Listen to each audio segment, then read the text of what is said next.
बाप भी मुस्लिम है, हमारा बेटा भी मुस्लिम है, ऐसा भी कुछ हुआ था? नहीं, वो एक दो बार कोशिश वैसे की थी, मैंने कभी उस पर इग्नोर किया, कभी उस पर ध्यान दिया नहीं, क्योंकि हमारे लिए प्रोफेशन में इस चीज़ की कोई वैल्यू नहीं होती। धर्म से कोई लेना देना नहीं है, हमें अपना काम करना है, हमें मानवता की सेवा करनी है। तेजाब का धुआं इतना ज़्यादा हो गया था कि हमें सामने खड़ा हुआ कोई इंसान भी नहीं दिख रहा था। उसकी कई सारी सर्जरी हुई जिसकी वजह से उसका फूड पाइप श्रिंक हो गया, पूरी तरीके से ख़राब हो चुका था। वो पनीर लेने आए थे लड़के, तो फिर बच्चे ने हमारे ने मना कर दिया कि पनीर नहीं है, कल ले जाना। तो वो कहता है आज तेरा दिन है, कल हमारा दिन आएगा। खून की उल्टियों में उसके गले से बहुत सारे कतरे निकल रहे थे, जैसे उसकी पूरी अंदर से खाल, स्किन जो भी होगी वो सारी चीज़ जल के उसके कतरे में निकल रही थी। जिसने बॉटल उसके मुंह में लगा रखी थी, पूरा एसिड डाला है उसके मुंह के अंदर, उसको अभी तक नहीं पकड़ा गया है। कोर्ट की तारीफ करते हैं कि उसने मैक्सिमम पनिशमेंट रखते हुए लाइफ इम्प्रिजनमेंट दिया और हम पूरी तरीके से संतुष्ट हैं। 25 जुलाई सन 2017, एक ऐसी रात जिस रात ने एक माँ से उसका लाल छीन लिया, एक बहन से उसका भाई छीन लिया। इलाका था संगम विहार, जहां पर एक युवक की एक इतने निर्मम तरीके से हत्या कर दी गई जिसने पूरे इलाके को हिला कर रख दिया।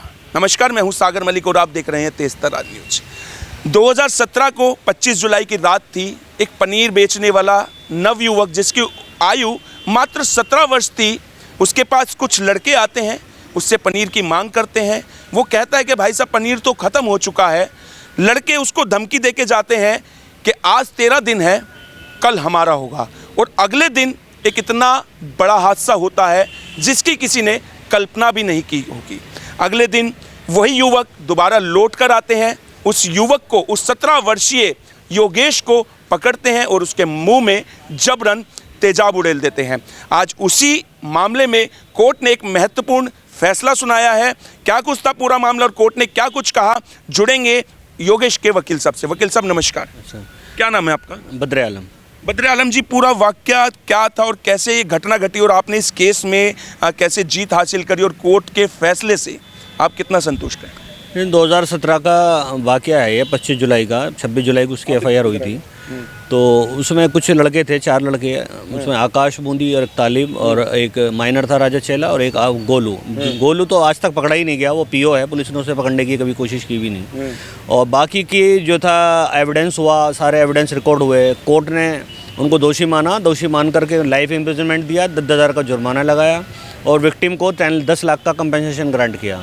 हम कोर्ट के जजमेंट से पूरी तरीके से सेटिस्फाई हैं, मगर उसमें एक दिक्कत ये है कि 302 में हमने उसे बाद में कन्वर्ट कराया था, कोर्ट ने उसमें कन्विक्ट नहीं किया, खाली 326 से एसिड अटैक में ही कन्विक्ट किया है।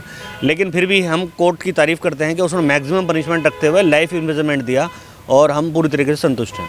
अच्छा, इसमें ये बता रहे हैं कि आप एक आरोपी जो है पिछले 8 सालों से फरार है, उसको पुलिस ने अभी तक गिरफ्तार नहीं किया। कई बार मेंशन किया, DCP को रिप्रेजेंटेशन भी दिया, SHO से भी बोला, लेकिन पुलिस कहती कि हमारे पास कोई सोर्सेज ही नहीं है। आज तक उसे विक्टिम के परिवार को यह आशंका है कि उनके साथ कभी भी अनहोनी हो सकती है। इसी ग्राउंड पे कोर्ट ने इस ऑर्डर में पुलिस प्रोटेक्शन ग्रांट किया। DCP साउथ को डायरेक्शन दिया कि इनको पुलिस प्रोटेक्शन प्रोवाइड किया जाए, क्योंकि एक्यूज साइड से कभी भी इनके ऊपर कोई हमला फ्यूचर में ना हो। अच्छा जी, माता जी भी हमारे साथ है। माता जी, आपका जो है बच्चा योगेश, उसकी आयु उस समय कितनी थी? और 17 साल का था। अच्छा, उस रात क्या ऐसा हुआ था जो एक मामूली से विवाद ने इतना बड़े घटना को अंजाम दे दिया? वो पनीर लेने आए थे लड़के, तो फिर बच्चे ने हमारे ने मना कर दिया कि पनीर नहीं है, कल ले जाना। तो वो कहता है आज तेरा दिन है, कल हमारा दिन आएगा। तो अगले दिन आके उन लोगों ने, 4 लोगों ने आके मेरे बच्चे पे अटैक कर, पनीर तेजाब पिला दिया उसको।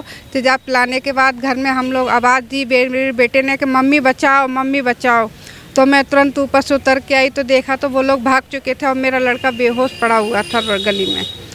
तो उससे क्या कहते हैं, उसको खून की उल्टियाँ होने लगी। हम हॉस्पिटल लेके आए, एम्स में जाके 18 महीने तक मैंने उसकी सेवा की। उसने एक बूंद पानी नहीं पिया था, जब तक ना खाना खा सका ना पानी पी सका था वो। तो इससे पहले भी उन लड़कों से कोई उसकी दुश्मनी थी या कभी कोई लड़ाई हुई हो? नहीं, ऐसा तो कुछ भी नहीं हुआ था, कोई झगड़ा वगड़ा नहीं। वो तो अपने फादर की हेल्प करता था, हमेशा ही ध्यान रखता था हर चीज़ का, ऐसा तो कोई बात नहीं थी उसके। तो जिस रात ये एक रात पहले जब ये घटना हुई, पनीर मांगने को लेकर लड़ाई हुई और अगले दिन उसकी हत्या कर दी गई या उसको तेजाब पिला दिया गया, तो उस दिन जिस दिन उन्होंने पनीर मांगा था उस दिन भी कोई विवाद हुआ था, कोई हाथापाई, कोई लड़ाई हुई थी? नहीं, उस दिन कोई हाथापाई नहीं हुई थी, उससे एक दिन पहले ही हुई थी। उसके अगले दिन रात को 11:30 बजे के टाइम पर वो लोग आके उसको तेजाब पिला दिया उसको। तो उस वक्त उस दुकान पे वो अकेला ही था? हाँ जी, वो अकेला ही था। हम लोग घर में थे, हम फिर आवाज़ उसकी आई तो हम ऊपर से भाग कर आए थे, तो हमने उनको भागते हुए देखा था। जी, आप योगेश की छोटी बहन हैं। हाँ जी। उस दिन क्या हुआ था? आप इस केस की, पूरे केस के आई विटनेस भी हैं, तो उस दिन क्या हुआ? उस दिन ऐसा हुआ था कि मेरे मम्मी पापा दुकान बढ़ाने के लिए भाई को बोल के ऊपर आ गए थे, और जैसे ही वो ऊपर आके सिर्फ बैठे थे उतनी ही देर में हमें आवाज़ आ गई कि मेरा भाई चिल्ला रहा है कि मम्मी बचाओ, और वो चिल्ला रहा है।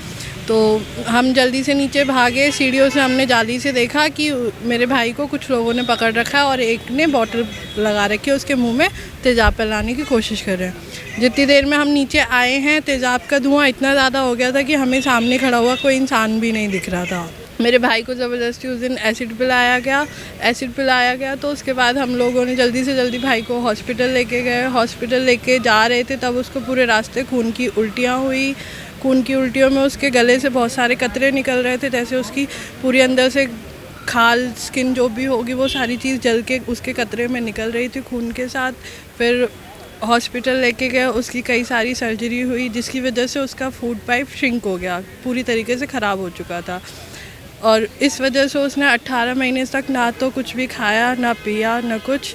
उसके पेट में एक ट्यूब डाल रखी थी जिससे हमें उसे सिर्फ लिक्विड देने का ही था कि हम उसे सिर्फ लिक्विड दे सकते हैं। वो लिक्विड से ही पूरा 18 महीने तक रहा।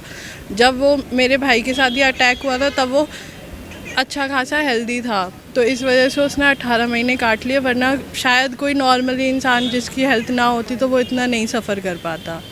और अब कोर्ट ने जो फैसला लिया उससे हम खुश तो हैं, बट बात वही है, जिसने एसिड पिलाया वो अभी तक पकड़ा नहीं गया है।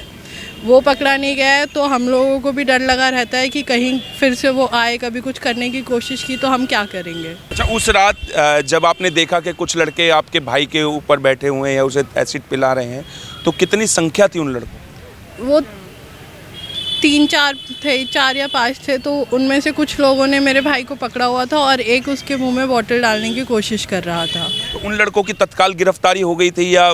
उनमें से 2-3 की तो तत्काल गिरफ्तारी हो गई थी, पर उनमें से जिसने बॉटल उसके मुंह में लगा रखी थी, पूरा एसिड डाला है उसके मुंह के अंदर, उसको अभी तक नहीं पकड़ा गया है। कारण आपको मालूम है कि उसको क्यों नहीं पकड़ा गया? क्यों ऐसा हो रहा है? कुछ नहीं पता है, क्योंकि पुलिस वालों को बोलते हैं, पुलिस वाले कहते हैं हमें तो पता नहीं, वो फरार हो चुका है, उसको पीओ घोषित कर दिया है, उसका भगोड़ा, यही सब बता रहे हैं। आज तक वो 8 साल हो गए, इस बीच में अभी तक वो पकड़ा नहीं गया, ना उसकी कोई खबर है। अच्छा, इसी बीच आपको कोर्ट ने पुलिस प्रोटेक्शन मुहैया करवाई है। क्या आपको कोई धमकी मिली थी जिस धमकी के बाद आपको पुलिस सुरक्षा दी गई हो? धमकी तो नहीं मिली थी, पर ऐसा होता था कि जिन लोगों को गिरफ्तार किया उनके घर वाले आके हमारे घर पे खड़े हो जाते थे कि इस चीज़ को छोड़ दो, हटा दो ये केस वगैरह, इन सब बातों के लिए हमें प्रेशराइज़ करते थे। पर हम लोगों ने इनमें से किसी चीज़ का कोई कुछ भी नहीं सुना, हमने अपना केस सब तरीके से लड़ा है। क्या इस बीच कभी आपको कोई पैसे का भी लोभ दिया गया, पैसे का भी लालच दिया गया? नहीं, ऐसा तो कोई लालच नहीं दिया गया है। बस हमारे पास आते थे कि इस चीज़ को ख़त्म कर दो, फालतू का केस मत लड़ो, ऐसे करके बातें बोली जाती थी। तो माता जी, कोर्ट ने जो आज इनको लाइफ की सज़ा सुनाई है, ये मतलब जब तक जिएंगे तब तक जेल में रहेंगे, तो इस कार्रवाई से आप संतुष्ट हैं? हाँ, मन तो शांत है, मगर मेरा तो बेटा चला ही गया, मैं क्या कहूँ इसके बारे में, कुछ भी नहीं कह सकती। अच्छा वकील साहब, एक इसमें बात और निकल के सामने आई थी, जैसा कि हमने सुना, हमें मालूम चला कि जो इनमें से एक लड़का है तालिब, उसके परिवार ने भी आपको शायद तरह तरह से ख़रीदने का या तरह तरह से आपको झुकाने का जो है प्रयास किया, या उन्होंने कई बार ये भी प्रयास किया कि आप भी मुस्लिम हैं, हमारा बेटा भी मुस्लिम है, ऐसा भी कुछ हुआ था? नहीं, वो 1-2 बार कोशिश वैसे की थी, मैंने कभी उस पर इग्नोर किया, कभी उस पर ध्यान दिया नहीं, क्योंकि हमारे लिए प्रोफेशन में इस चीज़ की कोई वैल्यू नहीं होती। हमें अपने विक्टिम जो जिस पार्टी के लिए हम खड़े होते हैं उसको प्रोटेक्ट करना ही हमारी जिम्मेदारी है। ये प्रोफेशनल एथिक्स है हमारा, उस धर्म से कोई लेना देना नहीं है। हमें अपना काम करना है, हमें मानवता की सेवा करनी है। मतलब आप मानते हैं कि मजहब और धर्म से बढ़कर इंसानियत है, आपका कर्म है? जी, इंसानियत सबसे बड़ी चीज़, इंसानियत सर। तो आपको कई बार ये बोला गया होगा कि आप भी मुस्लिम हैं, हम भी मुस्लिम हैं, तो हमारी मदद कीजिए, कुछ ऐसा भी बोला गया? नहीं, वो बोलने की कोशिश की था, सब बोला नहीं, लेकिन चाहते थे बोलना, वो बोल नहीं पाए क्योंकि मैंने उन्हें रेस्पॉन्ड ही नहीं किया किसी तरीके से भी। तो आपने अपनी वकालत को तवज्जो देते हुए, वकालत को जो है मानते हुए और एक इंसानियत को तवज्जो देते हुए आपने उनकी बात को नकार दिया। जी जी जी। उस माँ का दर्द मैं शायद अपने शब्दों में बयान नहीं कर सकता हूँ, जिसका लाल उन अपराधियों ने छीन लिया।